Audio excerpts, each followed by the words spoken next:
तो स्टूडेंट्स आज हम लोग देखते हैं कि ग्राफिक और लाइट सेक्शन में कौन कौन सी सप्लाइयाँ कहाँ कहाँ पे क्या काम आती है और उसका इस्तेमाल हम लोग कहाँ पे करते हैं। तो जैसा कि अभी हम लोग डिस्कस कर रहे थे कि अपने में इसमें कौन कौन सी आईसी लगी हुई है जो हम लोग की यूज हो रही है। चार्जिंग आईसी, पावर हो गई और सीपीयू हो गई।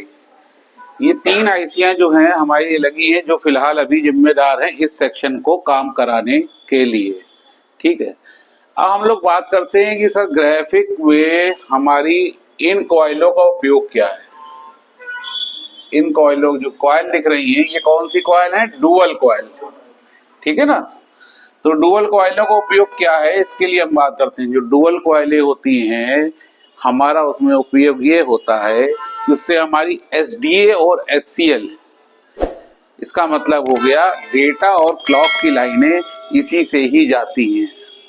किससे जाती हैं? मिप्पी की लाइनों से, जिसे हम क्या बोलते हैं? मिप्पी।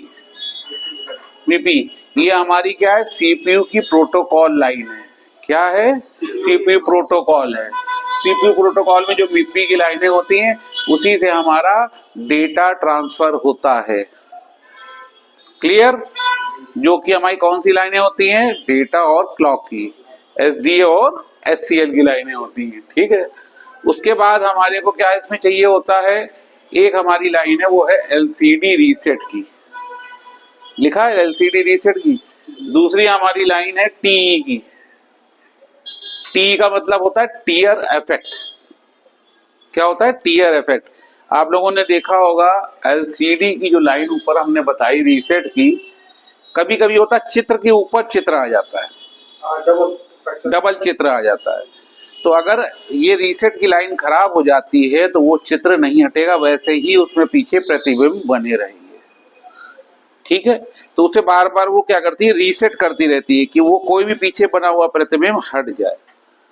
आपने तो मान लो एक फोटो देखी, फिर आपने नेक्स्ट फोटो देखी, फिर उसके ऊपर कुछ इंस्टाग्राम की फोटो देखी, तो पीछे तो एक लेयर बनती जा रही है ना, परत बन रही। तो अगर उसको नहीं क्लियर करेगा, उसे अगर नहीं क्लियर होगी तो दोनों परतें एक के ऊपर एक, कभी कभी होगा। देखिए रिपेयरिंग के लिए फोन आता है, सर ये देखिए कैसा आ रहा है चित्र, तो उसमें एक के ऊपर एक जो है चित्र हमको दिखने लगता है। तो वो हमारी रीसेट की लाइन उसमें मदद करती है, जो हमारी एलसीडी को रीसेट करती है। उसके बाद इन 10 लाइनों के अलावा एक लाइन है हमारी टीयर इफेक्ट।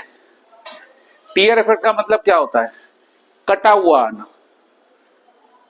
जैसे कभी पहले बिंदी बिंदी आती थी टीवियों में, देखिए ध्यान करिए, बिंदी बिंदी आती थी, मच्छर टाइप के आ रहे थे, पर इसमें कटी हुई आती, पूरी पिक्चर कटी हुई होती है। ऐसे ऐसे क्रॉस में कटी हुई होगी, पूरी पिक्चर कटी होगी, तो वो क्या हुआ? Tier effect. टीयर मीन्स फटी हुई पिक्चर, फाड़ दी गई हो पिक्चर को। तो टीयर इफेक्ट की जो लाइन होती है, जो प्रॉब्लम होती है एलसीडी में टीयर इफेक्ट की, वो किससे होती है? वो इस लाइन से होती है। अगर हमको इन दो लाइनों से संबंधित कोई प्रॉब्लम आएगी तो क्या हम मिप्पी की लाइंस को छेड़ेंगे? नहीं छेड़ेंगे। ठीक है, अगर हमको ग्राफिक लाइन है जो हमारी क्लॉक और सीरियल डेटा और जो एसडीए बोलते हैं सीरियल डेटा और एससीएल को बोलते हैं सीरियल क्लॉक, ये दोनों जो प्रोटोकॉल की सीपीयू की प्रोटोकॉल है, और जो इसकी लाइंस का नाम है उसे बोलते हैं मिप्पी की लाइंस बोलते हैं, जो ग्राफिक लाने में मदद करती हैं। क्या करती हैं? ग्राफिक लाने में मदद करती। ऐसे ही आगे और भी वोल्टेजेस हैं जो इस पे रिस्पॉन्ड करती हैं, और इसकी रिस्पॉन्ड के बाद जो और कौन कौन सी वोल्टेज मिलती है इसके लिए हम लोग डिस्कस करते हैं कि कौन कौन सी वोल्टेज इसमें प्रोवाइड होती है। ठीक।